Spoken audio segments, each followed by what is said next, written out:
So this is a Dodge Charger from 1970. Originally was a 318 car, automatic, green interior, green exterior with the vinyl top. Really nothing special.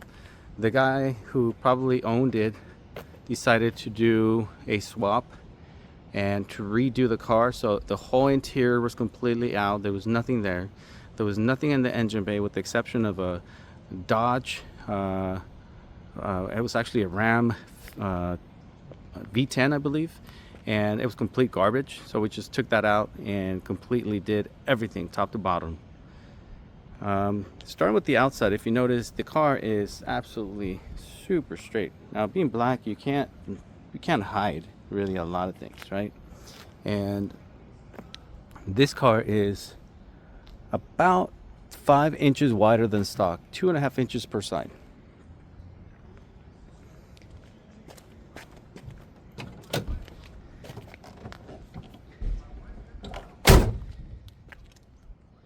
So in order to do that, there's a whole quarter panel that was trimmed. Usually they come to here. It's a whole new quarter panel, was cut into pieces, basically from here to about here, and welded on top of the original fender that was there, or is there. Now, what that did is it maintained the lines, the body lines. You can see a body line for the reflection that goes straight across. Plus, I'm able to fit these huge wheels and tires without needing to tub the car or to cut the fenders or to cut the frame of the car, the chassis.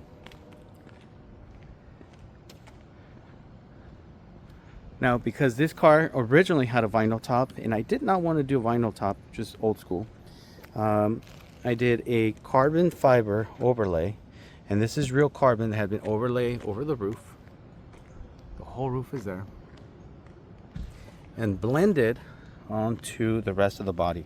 Now, if I stand back, what you're going to notice is the car just looks black.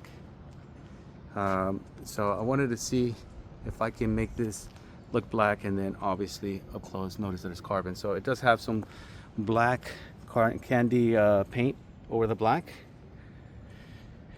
to darken it up a little bit. These drip rails were smoothed out. Normally there's like a channel for the water to drip down there. I didn't like them, so it's just smooth, same as the front. You can see that smooth out.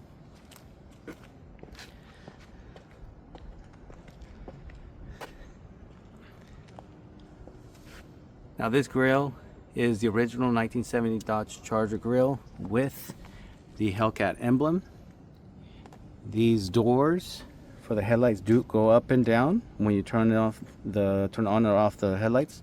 The headlights do have the halo that go around the lights.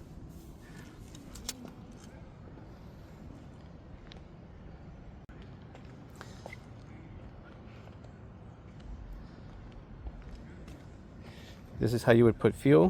Pop it, open it, go down.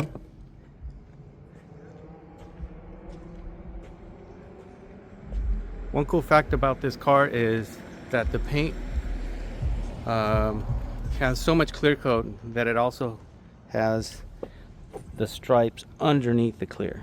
So you're gonna notice the stripe and this emblem is underneath. So it's not vinyl, it's real paint. So is this logo. It's also underneath the clear. It's been airbrushed.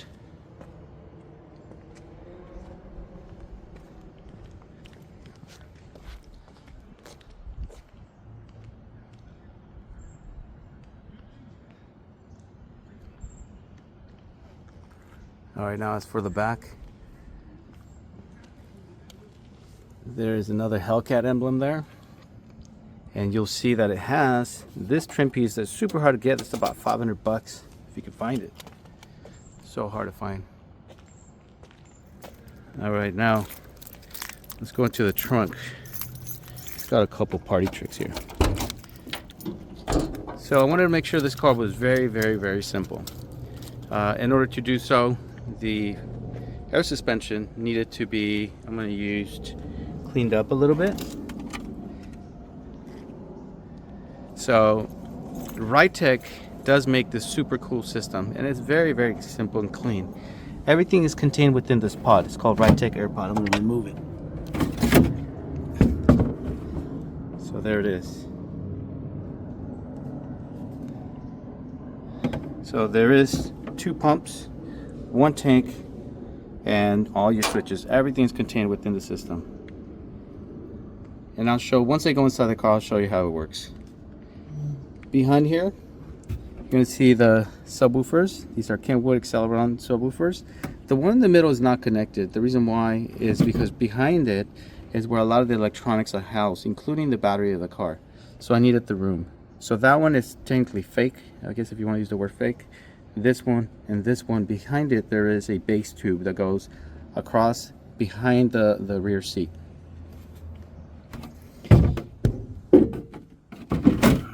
So once you cover that, that's what the trunk looks like. Now if you look at the paint, even on this, it was done all the way across.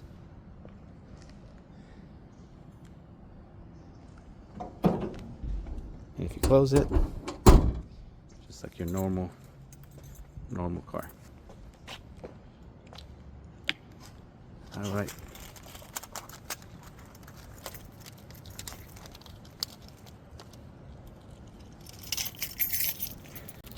Now let's go on the inside of the car.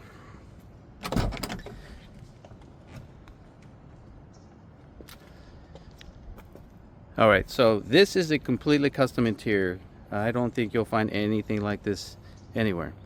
So my buddy, who is amazing at doing interiors, helped me design this and put it together.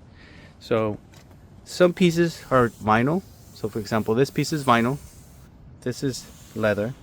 And the reason why is this is the piece that's going to get the sun and it's going to get touched the most. So if you make this out of leather, what happens is it starts shrinking, you start staining it, and then it's going to look ugly. So your door panels have double diamond stitched along with the seats, and a few little touches. The Hellcat emblem has been put on there. It's got suede, and this is real suede, real leather, real leather. The only thing, like I said, that's vinyl is these little things where it would be kind of used the most. As well has it. And the back seat, this is a seat out of a 2016 or 17 Charger. It matches the front along with the sides. Now the windows, these small windows in the back do not go down. Some models do go down, or all of them I believe. It's just these, whoever was the previous owner locked them, so they cannot go down. Behind them there's a set of 2 speakers. You might be able to see them, maybe not.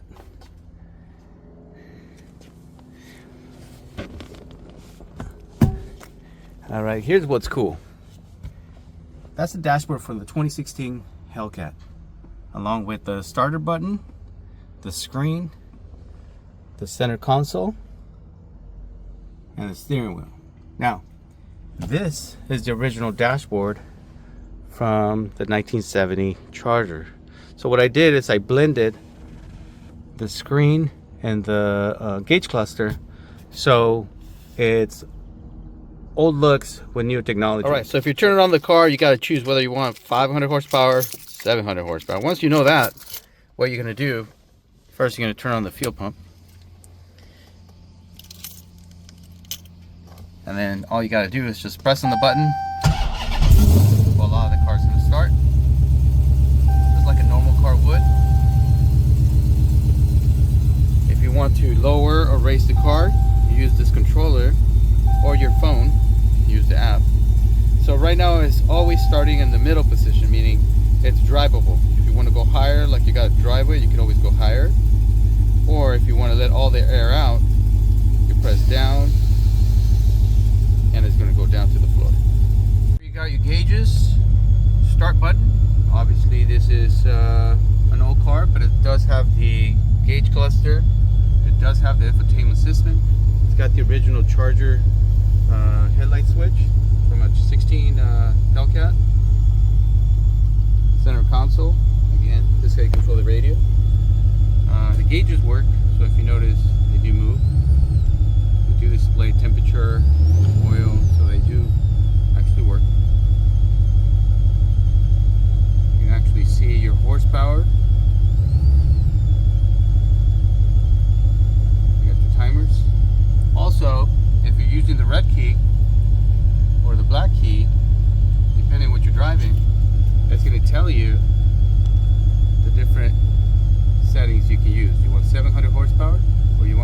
500 horsepower. You can choose.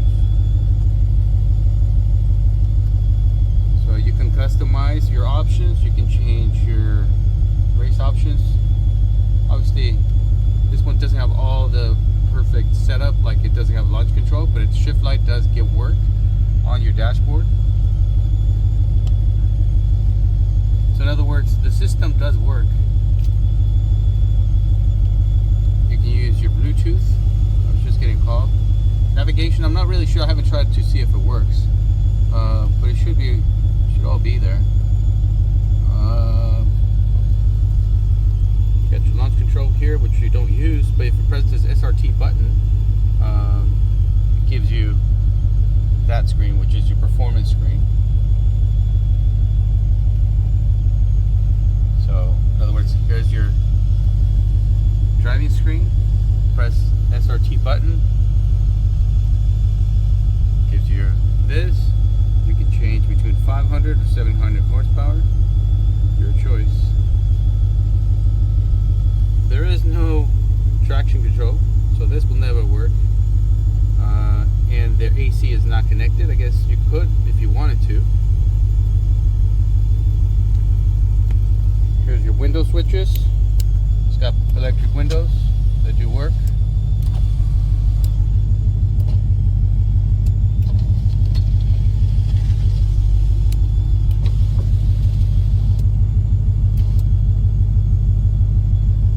And to turn off the engine, you simply press on off.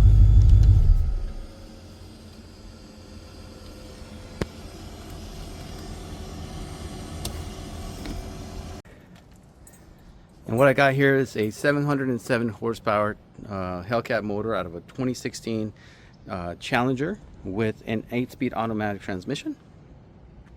So this was bought by, well, it's actually Cleveland Auto and Performance. What they do is they take the cars that are wrecked and they pull out the motor, the engine, transmission, the wiring, all the lines, all the hoses, and all the sensors, and they send it out to you in a pallet. Now that pallet actually runs outside of the car, and I'll probably cut now and I'll show you that video. All right.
All right, now that we're back, you can see that that video shows you the engine running outside. So I knew the engine was good. They give you all the compression information, which I'll pass along as well.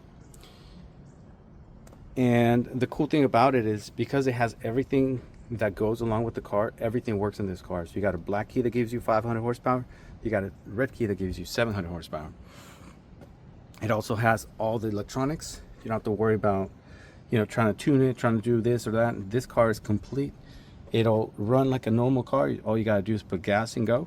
Now, obviously, if you wanted to tune it, you can. The engine makes 700 horsepower, probably capable of 850 or so if you do a tune. And if you do E85, you could always, you know, do 1,000 horsepower if you wanted to, which is crazy for this sort of car because really the chassis was not made for that.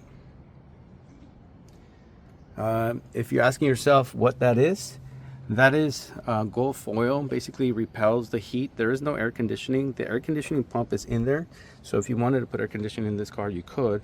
The only thing is underneath the dashboard, all the wiring is tucked in there, and some of the sensors, some of the, like the ABS unit that the car needs in order to run, they're hidden there. So if you wanted to add air conditioning, you have to remove that and possibly put them here, like some people usually put all the electronics and fuse boxes on the outside. I didn't want to do that. You really don't see any cables outside of what is there from the factory, meaning hoses, cables that are for the injectors and that sort of thing. So everything is pretty sterile. There is really no extra cables that you see around. There's no extra bottles, there's no extra hoses. It's actually quite a simple, clean look. Now that gold foil is also found on the underneath the car, covering the transmission, so the transmission does not reflect so much heat into the inside of the car, because it will get hot in there. Again, going with the carbon fiber theme on the roof and the wheels. So we got a carbon fiber intake. You got a carbon fiber panel that covers kind of where the radiator goes. It's a big gaping hole that these cars came with. And there's just another little panel here that just gives it a little extra look.